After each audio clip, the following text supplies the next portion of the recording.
नमस्कार, आदाब एंड सत श्री अकाल। रोहिका शर्मा चैनल में आप सभी का स्वागत है।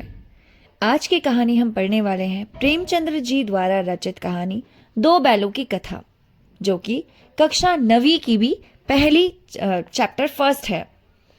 तो चलिए शुरू करते हैं। जानवरों में गधा सबसे ज्यादा बुद्धिहीन समझा जाता है। जब हम किसी आदमी को परले दर्जे का बेवकूफ कहना चाहते हैं तो उसे गधा कहते हैं। गधा सचमुच बेवकूफ है या उसके सीधेपन, उसका निरापाद, उसका सहिष्णुता उसे ये पदवी दे दी गई है, इसका निश्चय नहीं किया जा सकता। गाय सींग मारती है, ब्याई हुई गाय तो अनायास ही सिंहनी का रूप धारण कर लेती है। कुत्ता भी गरीब जानवर है, लेकिन कभी कभी उसे भी गुस्सा आ जाता है, किंतु गधे को कभी क्रोध करते नहीं सुना, ना ही देखा। जितना चाहो गरीब को मारो, चाहे जैसी खराब सड़ी हुई घास सामने डाल दो, उसके चेहरे पर कभी असंतोष की छाया भी नहीं आती। विशाख में चाहे एकाध बार कुलेल कर लेता हो, पर हमने तो उसे कभी खुश होते हुए नहीं देखा। उसके चेहरे पर एक विषाद स्थायी रूप से छाया रहता है।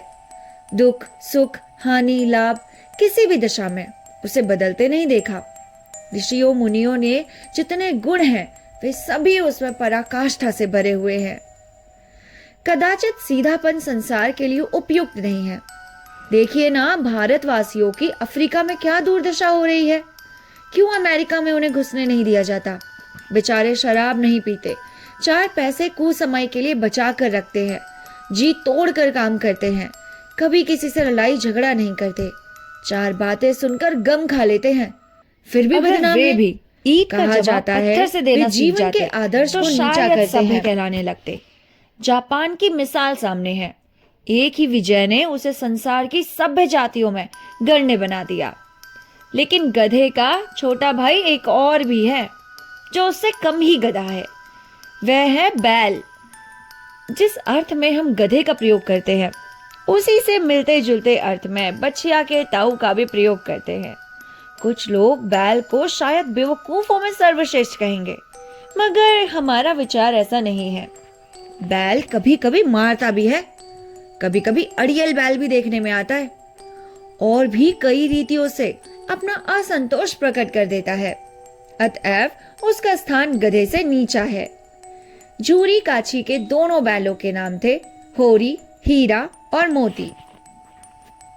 दोनों पछाई जाति के थे, देखने में सुंदर, काम में चौकस, डील में ऊंचे। बहुत दिनों तक साथ रहते रहते दोनों में भाईचारा हो गया था। दोनों आमने सामने या आसपास बैठे हुए एक दूसरे से मूक भाषा में विचार विमर्श करते थे। एक दूसरे के मन की बात कैसे समझा जाता है हम नहीं कह सकते। अवश्य ही उनमें कोई ऐसी गुप्त शक्ति थी जिससे जीवों में श्रेष्ठता का दावा करने वाला मनुष्य वंचित है। दोनों एक दूसरे को चाटकर और सूंघकर अपने प्रेम को प्रकट करते थे। कभी कभी दोनों सींग भी मिला लिया करते थे, विग्रह के नाते से नहीं, केवल विनोद के भाव से, आत्मीयता के भाव से, जैसे दोनों घनिष्ठता में धौल बौल हो रहे हो। इनके बिना दोस्ती कुछ फुसफुसी, कुछ हल्की सी रहती है, जिस पर ज्यादा विश्वास नहीं किया जा सकता। जिस वक्त ये दोनों बैल हल या गाड़ी जोत दिए जाते और गर्दन हिला हिला कर चलते, उस वक्त हर एक की यही चेष्टा होती थी कि ज्यादा से ज्यादा बोझ मेरी ही गर्दन पर रहे। दिन भर के बाद दोपहर या संध्या को दोनों खुलते तो एक दूसरे को चाट चाट कर अपनी थकान मिटा लिया करते।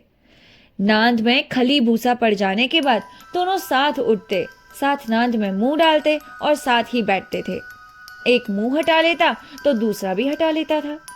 संयोग की बात, झूरी ने एक बार गोई को ससुराल भेज दिया। बैलों को क्या मालूम कि वो क्यों भेजे जा रहे हैं। समझे, मालिक ने हमें भेज दिया। अपना यूं बेचा जाना उन्हें अच्छा ना लगा। अब अच्छा लगे या बुरा कौन जाने, पर झूरी के साले गया को घर तक गोई ले जाने में दांतों पसीना आ गया। पीछे से हाँकता तो दोनों दाएं बाएं भागते, गड़िया पकड़कर आगे से खींचता तो दोनों पीछे को जोर लगाते, मारता तो दोनों सींग नीचे करके हुंकारते। अगर ईश्वर ने उन्हें वाणी दी होती तो झूरी से पूछते, हम तुम गरीबों का क्यों निकाल रहे हो? हमने तो तुम्हारी सेवा करने में कोई कसर नहीं उठा रखी। अगर इतनी मेहनत से काम न चलता था तो काम ले लेते। हमें तो तुम्हारी चाकरी में मर जाना कबूल था। हमने कभी दाने चारे की शिकायत नहीं की। तुमने जो खिलाया हमने सर झुकाकर खा लिया। फिर तुमने हमें इस जालिम के हाथ क्यों बेच दिया? संध्या समय दोनों बैल अपने नए स्थान पर पहुंचे। दिन भर के भूखे थे, लेकिन जब नांद में मुंह लगाया तो एक ने भी उसमें मुंह न डाला। दिल भारी हो रहा था। जिसे उन्होंने अपना घर समझ रखा था, आज वह उनसे छूट गया। यह नया घर, नया गांव, नया आदमी उन्हें बेगानों से लगते थे। दोनों ने अपनी मूक भाषा में सलाह की, एक दूसरे को कनखियों से देखा और लेट गए। जब गांव में सोता पड़ गया तो दोनों ने जोर मारकर पगड़े तुड़ा डाले और घर की तरफ चले गए। पगड़े बहुत मजबूत थे कि कोई अनुमान ना हो सका था तोड़ सकेगा। पर इन दोनों में इस समय इतनी दूनी शक्ति आ गई थी, एक एक झटके में रस्सियां टूट गई। जूरी प्रातः काल सोकर उठा तो देखा दोनों बैल चरनी पर खड़े हैं। दोनों की गर्दियों में आधा आधा गराव लटक रहा है। घुटने तक पांव कीचड़ से भरे हैं और दोनों की आंखों में विद्रोहमय स्नेह झलक रहा है। जूरी बैलों को देखकर स्नेह से गदगद हो गया। दौड़कर उन्हें गले लगा लिया। प्रेमालिंगन और चुंबन का वह दृश्य बड़ा ही मनोहर था। घर और गांव के लड़के जमा हो गए और तालियां बजा बजा कर उनका स्वागत करने लगे। गांव के इतिहास में यह घटना अभूतपूर्व न होने पर भी महत्वपूर्ण थी। बाल सभा ने निश्चित किया कि दोनों पशु वीरों और को अभिनंदन पत्र देना चाहिए। कोई अपने घर से रोटियां लाया, कोई गुड़, कोई चौकर, कोई भूसी। एक बालक ने कहा, ऐसे बैल किसी के पास न होंगे। दूसरे ने समर्थन किया, इतनी दूर से दोनों अंकल कैसे चले आ रहे हैं अकेले अकेले। तीसरा बोला, अरे बैल नहीं, वो जन्म के आदमी हैं। उनका प्रतिवाद करने का किसी को भी साहस ना हुआ। जूरी की स्त्री ने बैलों को द्वार पर देखा तो जल उठी। बोली, कैसे नमक हिराम बैल है, एक दिन वहां काम न किया, भाग खड़े हुए। जूरी अपने बैलों पर यह आक्षेप न सुन सका। नमक हराम क्यों है? चारा दाना ना दिया होगा तो क्या करते? स्त्री ने रौब के साथ कहा, हाँ, बस तुम ही तो बैलों को खिलाना जानते हो, और तो सब बिना पानी पिला पिला कर रखते हैं। जूरी ने चिढ़ाया, चारा मिलता तो क्यों भागते? स्त्री चिढ़ी, भागे इसलिए वे लोग तुम जैसे बुद्धुओं की तरह बैलों को सहलाते नहीं, खिलाते हैं तो रगड़कर जोतते भी हैं। ये दोनों ठहरे कामचोर, भाग निकले। अब देखूं कहां से खली और चौकर मिलता है। सूखे भूसे के सिवा कुछ न दूंगी, खाए चाहे मरे। वही हुआ। मजूर की कड़ी ताकीद कर दी गई। बैलों को खाली सूखा भूसा दिया जाया। बैलों को नांद में मुंह डाला तो फीका फीका, ना कोई चिकनाहट ना कोई रस। क्या खाएं? आशा भरी आंखों से द्वार की ओर ताकने लगे। जूरी ने मजूर से कहा, थोड़ी खली क्यों नहीं डाल देते? मालकिन मुझे मार डालेगी। चुरा कर डाल दे। ना दादा ना, पीछे से तुम भी उनकी सी ही कहोगे। पार्ट 2।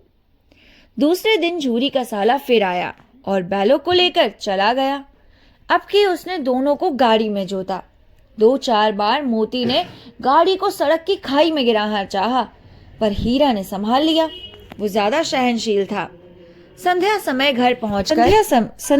पर घर पहुंचकर उन दोनों को मोटी रस्सियों से बांधा और कल की शरारत का मजा चखाया। फिर वही सूखा भूसा डाल दिया। अपने दोनों बैलों को खली चूना सब दी। दोनों बैल का ऐसा अपमान कभी नहीं हुआ था। जूरी इन्हें फूल की छड़ी से भी ना छूता था। उसकी टिकटक पर दोनों उड़ने लगते थे। यहाँ मार पड़ी, आहत सम्मान की व्यथा तो थी ही, पर उस पर मिला सूखा भूसा। नांद की तरफ आंखें तक ना उठाई।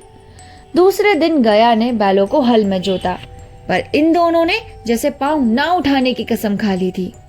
वो मारते मारते थक गया, पर दोनों ने पांव ना उठाया। एक बार जब उस निर्दयी ने हीरा की नाक पर खूब डंडे जमाए तो मोती का गुस्सा काबू के बाहर हो गया। हल लेकर भागा। हल, रस्सी, जुआ, जोत सब टूट टाट कर बराबर हो गया। गले में बड़ी बड़ी रस्सियां ना होती तो दोनों पकड़ाई में ना आते।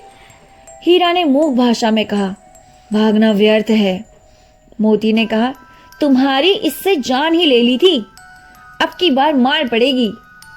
पढ़ने दो, दोनों बैल का जन्म लिया है तो मार से कब तक बचेंगे।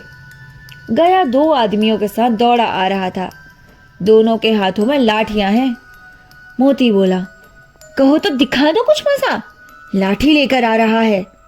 हीरा ने समझाया, नहीं भाई, खड़े हो जाओ। मुझे मारेगा, मैं एक दो को दो मार दूंगा, दोनों को गिरा दूंगा। नहीं, हमारी जाति का ये धर्म नहीं है। मोती दिल में ऐंठ कर रह गया। गया आ पहुंचा, दोनों को पकड़कर ले चला। कुशल हुई कि उसने इस वक्त मारपीट न की, नहीं तो मोती भी पलट पड़ता। उसके तेवर देखकर गया और उसके सहायक समझ गए कि इस वक्त टाल जाना ही महलत है। आज दोनों के सामने फिर वही सूखा भूसा लाया था। दोनों चुपचाप खड़े रहे। घर के लोग भोजन करने लगे। उस वक्त छोटी सी लड़की 2 रोटियां लेके निकली और मुंह के मुंह देकर चले गई। उस एक रोटी से इनकी भूख तो क्या शांत होती, पर दोनों के हृदय को मानो भोजन मिल गया। यहां भी किसी सज्जन का वास है। लड़की भैरों की थी, उसकी मां मर चुकी थी। सौतेली मां उसे मारती थी, इसलिए इन बैलों से उसे एक प्रकार की आत्मीयता हो गई थी। दोनों दिन भर जोते जाते, डंडे खाते, अड़ते। शाम को थान पर बांध दिए जाते और रात को वही बालिका उन्हें 2 रोटियां खिला जाती। प्रेम के इस प्रसाद की यह बरकत थी कि 2-2 गाल भूसा खाकर भी दोनों दुर्बल ना होते थे, मगर दोनों की आंखों में रोम रोम में विद्रोह भरा हुआ था। एक दिन मोती ने मूक भाषा में कहा, अब तो नहीं सहा जाता हीरा। क्या करना चाहते हो? एक हाथ को सींगों पर उठाकर फेंक दूं? लेकिन जानते हो वो प्यारी लड़की जो हमें रोटियां खिलाती है, उसी की लड़की है, घर की मालिक है। ये बेचारी अनाथ ना हो जाएगी। अरे तो मालकिन को ना फेंक दूं, वही तो उस लड़की को मारती है। लेकिन औरत जात पर सींग चलाना मना है, यह भूले जाते हो। तो तुम किसी तरह निकलने ही नहीं देते।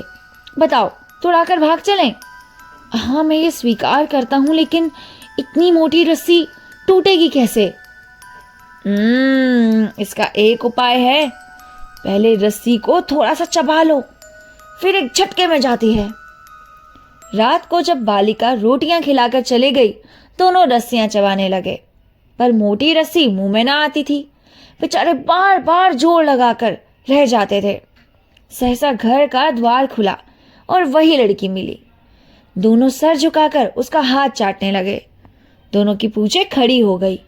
उसने उनके हाथ माथे सहलाए और बोली, खोले देती हूँ, चुपके से भाग जाओ, नहीं तो यहाँ लोग मार डालेंगे।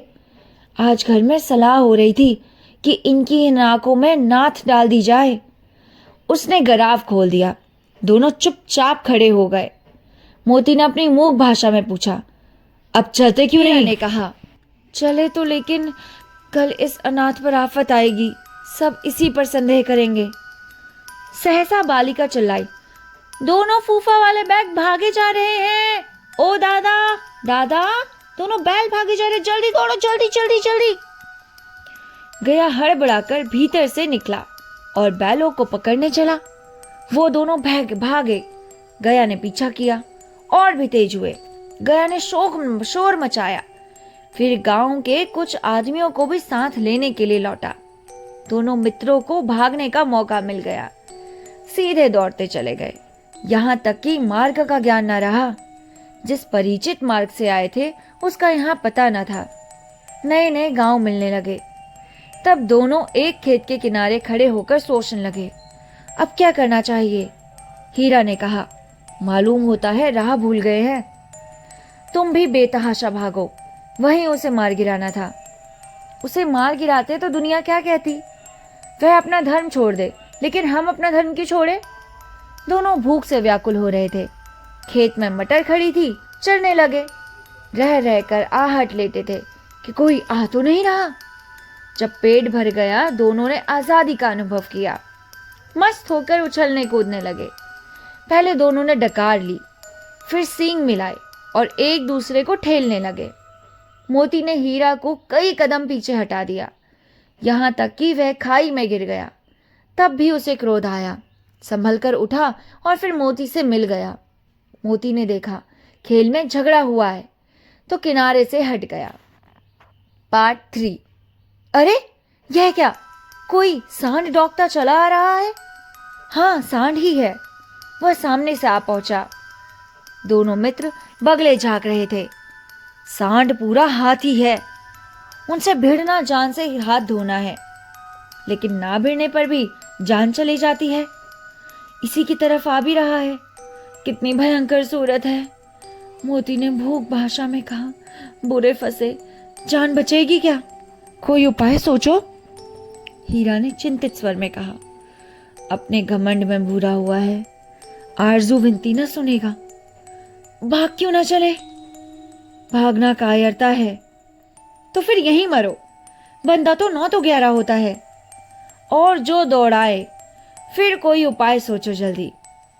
उपाय यही है कि उस पर दोनों जने एक साथ चोट करे। मैं आगे से रगे देगा और तुम पीछे से रगे दो। दोहरी मार पड़ेगी तो भाग खड़ा होगा। मेरी और झपटे तुम बगल से उसके पेट में सींग उड़ा देना। जान जोखिम है, पर दूसरा उपाय नहीं है।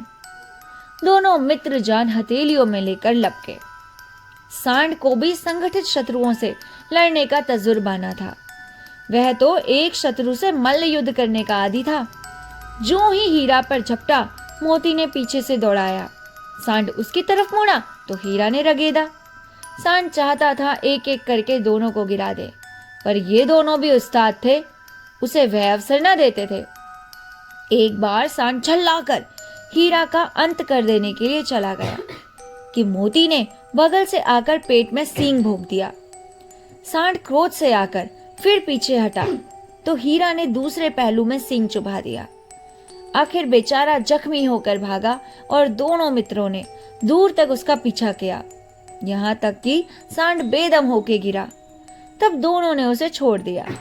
दोनों मित्र विजय के नशे में झूमते हुए चले जा रहे थे। मोती ने अपनी सांकेतिक भाषा में कहा, तिरस्कार किया। मेरा जी तो गिरे चाहता हुए था बैरी पर बच्चे सींग को न चलाना मार ही चाहिए। डालूं। ये सब ढोंग है। बैरी को ऐसा मारना चाहिए कि फिर न उठे। अब घर कैसे पहुंचे वो सोचो। अरे पहले कुछ खा ले तो सोचे। सामने मटर का खेत था। मोती उसमें घुस गया। हीरा मना करता रहा, पर उसने एक ना सुनी। अभी 2 ही 4 ग्रास खाए थे कि 2 आदमी लाठियां लिए दौड़ पड़े और दोनों मित्रों को घेर लिया। हीरा तो मेड़ पर था, निकल गया। मोती सींचे हुए खेत में था। उसके खुर कीचड़ में धंसने लगे, ना भाग सका। पकड़ लिया। हीरा ने देखा संगी संकट में है तो लौट पड़ा। फंसेंगे तो दोनों फंसेंगे।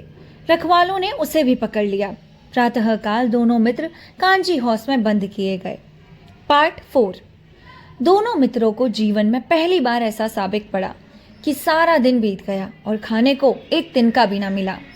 समझ में ही ना आता था ये कैसा स्वामी है। इसे तो गया फिर भी अच्छा था। यहाँ कई भैंसें थी, कई बकरियां, कई घोड़े, कई गधे, पर किसी के सामने चारा ना था। जब जमीन पर मुर्दों की तरह पड़े थे, कई तो इतने कमजोर हो गए थे कि खड़े भी ना हो सकते थे। सारा दिन दोनों मित्र फाटक की ओर टकटकी लगाते रहे, पर कोई चारा लेकर ही ना आता।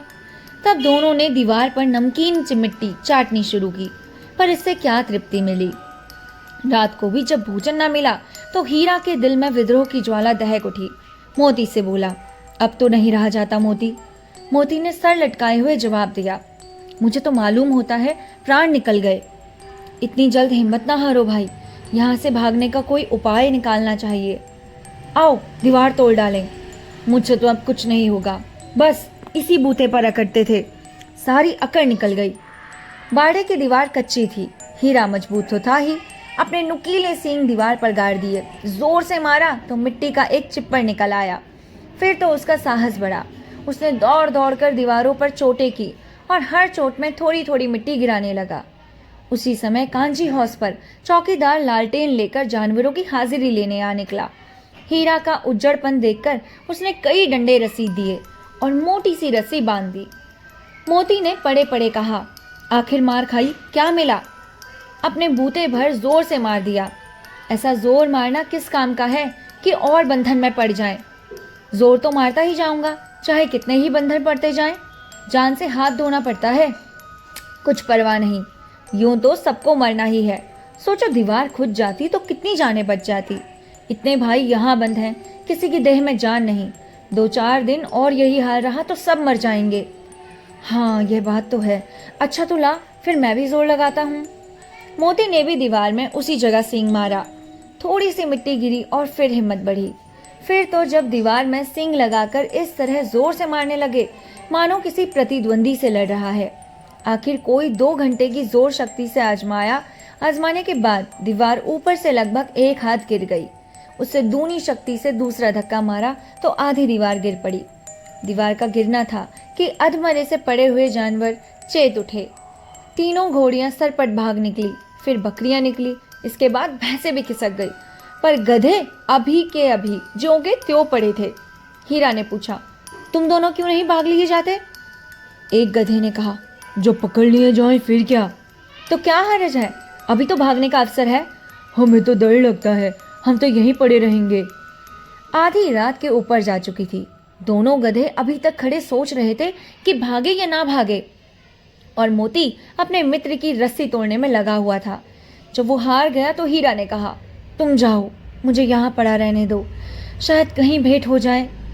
मोती ने आंखों में आंसू लाकर कहा, तुम मुझे इतना स्वार्थी समझते हो हीरा?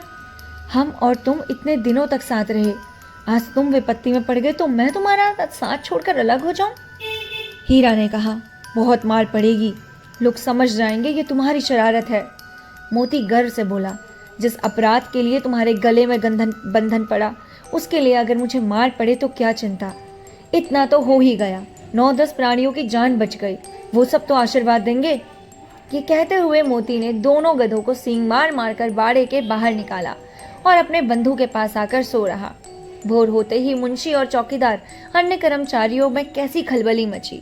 इनके लिखने की जरूरत नहीं, बस इतना ही काफी है कि मोती की खूब मरम्मत हुई और उसे भी मोटी रस्सी से बांध दिया गया। पार्ट 5।